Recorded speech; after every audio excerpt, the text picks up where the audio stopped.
ስለዚህ ካለች ልምድ ለማካፈል ምን አይነት መጽሐፎች ታነባለህ ላልከው በተለይ መጽሐፍ ማንበብ ለማይወድ ሰው የመጀመሪያ ምክሬ ምንድነው ከምትወደው ነገር ማንበብ ጀምር ላይክ ለምሳሌ በቃ ሳቅ የሚወድ ሰው ቀልድ በቪዲዮ ከሚያይ በመጽሐፍ ያንብብ ላይክ አሁን አለቃ ገብረሃናና ምናምን የሚሉ አሉ ብዙ መጽሐፎች ላይክ የተቀልዶች ማለት ነው እና እነሱን በማንበብ ይጀምር ልቦለድ የሚወድ ሰው በቃ ልቦለድ ከማንበብ ይጀምር ፊልም ትሪለር ልባን ጠንጣይና የሚወድ ሰው የአጋታ ክርስቲ መጽሐፍ ከማንበብ ይጀምር ትርጉምም ሊሆን ይችላል ከዛ ምን መሰለ የሆነ ሰዓት ላይ ሀቢት ይሆናል ማንበብ ትጀምራለህ ሳታውቀው ለሚጠቅምህ ነገር ደግሞ ማንበብን ልምድ ማድረግ ትጀምራለህ ሳታውቀው ሱስ ይሆናል እኔ በቃ መጀመሪያ ላይ እንዳልኩ በጣም ብዙ ልቦለዶች አንብቤያለሁ ኢትዮጵያ ውስጥ የተጻፉ የኢትዮጵያ ደራሲዎች የጻፏቸው የውጭ ሀገር ትርጉሞችን ምናምን አንብቤያለሁ መጀመሪያ እንደው መግዘኛ ነበር ማነበው ሁሉንም መጽሐፍ አብዛኞቹን በአማርኛ ነው ያነበብኩት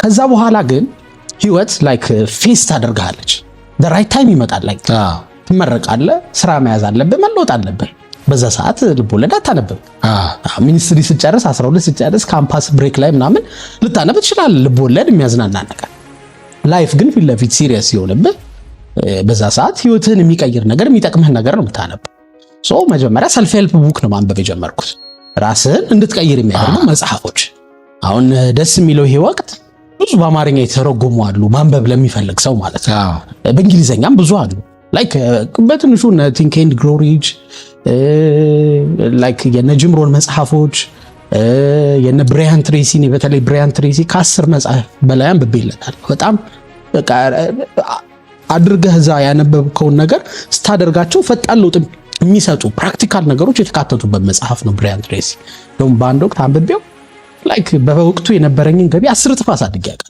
ሲሪየስሊ ነው ማለት ፎካል ፖይንት የሚል መጽሐፍ አለ ብራያን ትሬሲ እና ወቅቱ ትልቁ ችግሬ ፎከስ ነበረ እንዴት ፎከስ እንደማደርግ አስተማረኝ ማለት ነው ብዙ ችሎታ ሲኖርህ አንድ ጊዜ ከርስ ነው ይባላል ግማን ነው ይባላል ብዙ ነገር ውስጥ ትሮጣል ትበተናለህ አንዱም አይጣፍጥልህም ላይክ አሁን በየአይነት አንድ ሰው ሲሰራ ምግብ ቤት ትናንሽ ምግብ ቤት ስትበላ አይተህ ከሆነ አንዱ ጫ ያንሰዋል ወይ አንዱ ይጎረና ወይ አንዱ ይበላሽ ብቻ የሆነ ሰበብ አጣጣለት ይሄ ምስር እንትን ብሏል ትንሽ ሳት ይጎለዋል ወይ ደግሞ በጣም ተመቷል ጎርነቷል ትላለህ ግን ያቺን ምግብ አንድ ሰው ማለት ነው ተጋቢኗን ቢሰራ ያ ሰው አንድ ወጥ ስለሆነች ፎከስ አድርጎ ሰው ብዙ ጊዜ ተኮን ተጋቢኖ መሩ ሃያቅ በጣም ነው የሚጣፍጥ በየአይነት ነው እንደው አንዱ የሚጎለው ለምን ብዙ ነገር ሲሆን ይከብዳል አንድ ሰው ከሰራው ማለት ነው ላይፍም እንደዛ እና ትልቅ ትምህርት ነው የተማርኩት በቃ ብዙ ቦታ ውስጥ በተናል ይሄ ልስራ ላሰልጠን ትላድርግላል ደና 20/80 ህግ የሚለው ነገር ነበረው እዛ መጽሐፍ ላይ ማለት ትልቁ ኮንሰፕት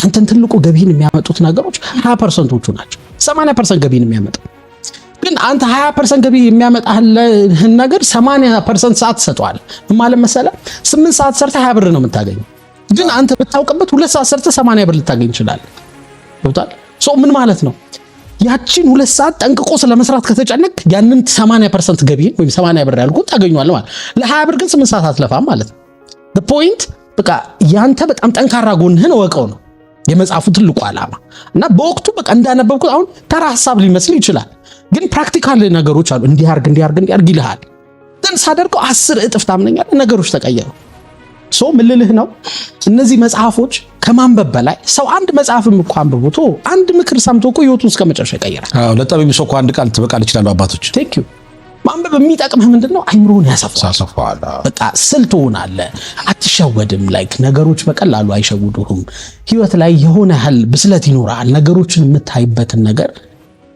ይቀየራል በቃ ይሄ ትረጋጋለህ አይደል እና ላይክ ሎንግ ተርም ታስባለህ አይተህ ከሆነ በጣም እኛ ኢትዮጵያውያንን እየጎዳን ያለው ነገር ሾርት ተርም ኤቭሪቲንግ ሾርት ተርም ነው በቃ አርቆ ማሰብ ፋርሳይትል መሆን ላይ ትንሽ ይጥራታል አፍሪካን እስከመጨረሻው የሚቀይራት 3 መሰረታዊ ነገሮች አግሪካልቸር ኤጁኬሽን እና ሄልዝ ነው በቃ ይሄን ከሰራህ ቢያንስ መካከለኛ እድገት ወዳላቸው ትመደባለህ ላይክ በነ ብራዚል በነ ደቡብ ኮሪያ ምናምን አምልጧል እስያዎቹ አምልጧል ቢያንስ በእነዚህ በሰሜን አፍሪካዎች ምናምን ጋር ትወዳደራለህ ከነ ግብጽ ጋር ምናምን ለመድረስ እንኳን ከነ ኬንያ ጋር ለመድረስ ትሞክራለህ 3 ነገሮች ላይ ግን አይሰራም ገብቷል ግን እነዚህ ነገሮች ፊት ለፊት ለውጥ አይሰጡም ሎንግ ተርም ኢፌክት ነው ያላቸው እንጂ ሾርት ተርም አይደለም ታስዋይ አሁን ይሄንን የሚያይስ ብዙ ሰው ትኩረቱ ቶሎ ፈጣን ለውጥ የሚሰጥ ነገር ላይ አሁን ያነበብከው መጽሐፍ እኮ አሁን አይቀይርህም።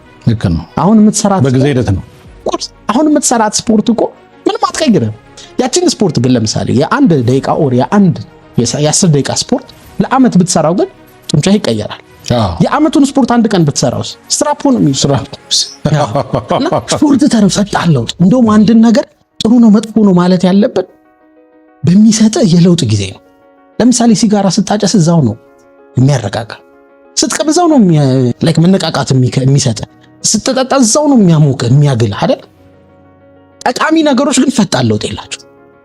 ታስዋይ ማንበብ የሚጠቅም እንዲያስፍተ ፋይናንሻሊ ራሱ ስታስብ ገንዘብን ስታስብ ፊት ለፊት የሚታይ ነገር ላይ አይደለም ኢንቨስት የምታደርገው፣ ሾርት ተርም ኢፌክት ያላቸው ነገሮች ላይ አይደለም ኢንቨስት የምታደርገው። ልክ ገንዘብ እንዳገኘ መኪናና ቤት አይደለም የምትገዛው።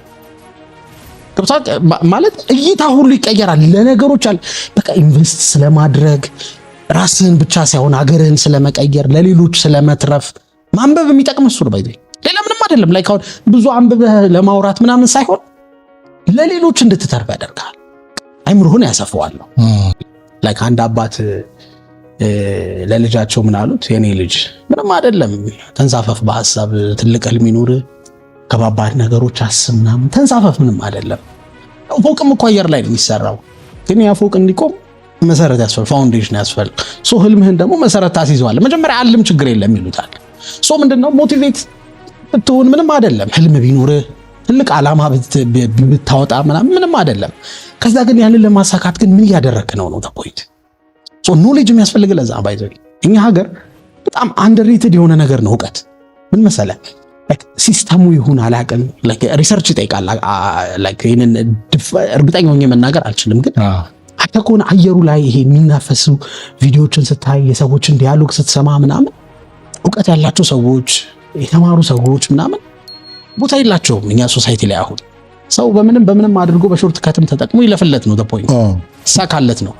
ሶ ላይክ የሆነ የተሳካለት ሰው እንዴት ነው ያገኘው? ግን ይሄ ነገር እኮ በሙስና ይሆናል፣ በውቂያ ይሆናል፣ በእንዲህ ይሆናል ስትል አንተ አለ ዝም በል አንተ አለ ነው የምትባለው። ገብታ መስፈርታችን እኛ ምን ሆኗል ማለት ነው? ጀስት ሽልማቱን ማግኘት ብቻ ሆኗል። ፕሮሰሱን አናይም። ላይክ ግን ወሳኙ ነገር ያ ነገር የመጣበት መንገድ ነው ወሳኝ። ኢቲካል በሆነ ወይ በትክክለኛው መንገድ አምጥቶታል ወይ ነው። ገባ?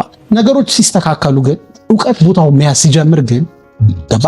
ያ ሞቲቬት የሚያደርግህን ነገር በዕውቀት ስትደግፈው ህይወትን ይቀይረው። ጀስት አሁን ለምሳሌ አቅም ያለው ሰው ልጁን የት ነው የሚያስተምረው ካልከኝ ጥሩ የሚባሉ ትምህርት ቤቶች ያስተምራል። ሊሴ፣ ፍሊፐር ምናምን ባለስልጣናት፣ ትላልቅ ሰዎች አቅም ያላቸው ልጆቻቸውን እዚህ ያስተምራሉ። ከዛ መለስ ያሉትም ደግሞ ጥሩ ትምህርት ቤቶች አሉ ተዘብዘቅ ብለው ምናምን የሚማሩበት ማለት ነው። እና አብዛኛው ግን ኢትዮጵያዊ መንግስት ትምህርት ቤት ነው ያለው። አብዛኛው ኢትዮጵያዊ ክፍለ ሀገር ነው ያለው ማጆሪቲ። እና ኳሊቲ ኤጁኬሽን አያገኙም። ቅድም ያልኩ ነው 50% የማይጽፈው እነዚህ ውስጥ ነው የሚካተተው። እንዴ አብዛኛውን የሚኒስትሪ ኦፍ ኤጁኬሽን በየአመቱ የሚያወጣውን ሪፖርት ካየው 1000 ትምህርት ቤት አንድ ተማሪ ያላሳለፈ አለ።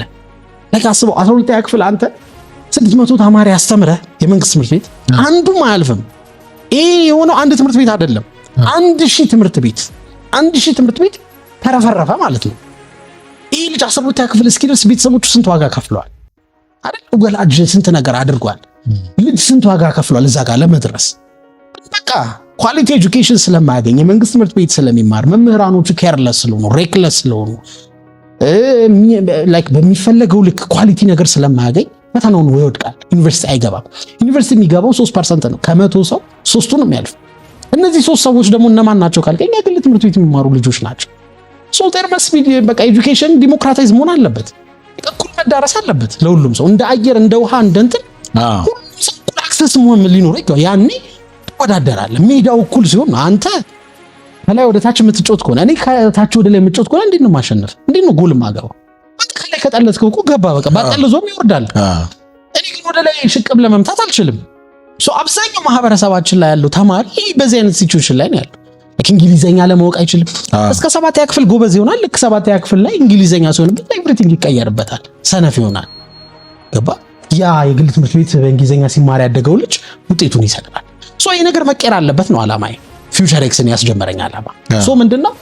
አንድ በጣም ምርጥ የሚባል ትምህርት ቤት ውስጥ የሚገኘውን ትምህርት አንድ ኢትዮጵያዊ ስልክ ስላለው እና ፊውቸር ኤክስ የሚባለውን አፕሊኬሽን ስለጫነ ብቻ ያን ኳሊቲ ኤጁኬሽን እንዲያገኝ ማድረግ ነው ዓላማዬ። በጣም በእውነት ይሄን ስለፈጠርክ በጣም ልትሞገስ ልትከበር ይገባል። በእውነት በወጣ እንዲህ አይነት ወጣት ኢትዮጵያ ነው አሉት። በስነ ወርቅ በጣም እውነትም ስምን መላክ ያወጣዋል ይባላል። ስነ ወርቅ ነው። ቴንክ ዩ በጣም እድሜ 30 ዓመት ሳይሞላ ገና አይገርም? ቴንክ ዩ በጣም አሪፍ ነው። በጣም ደስ የሚል ነገር ነው።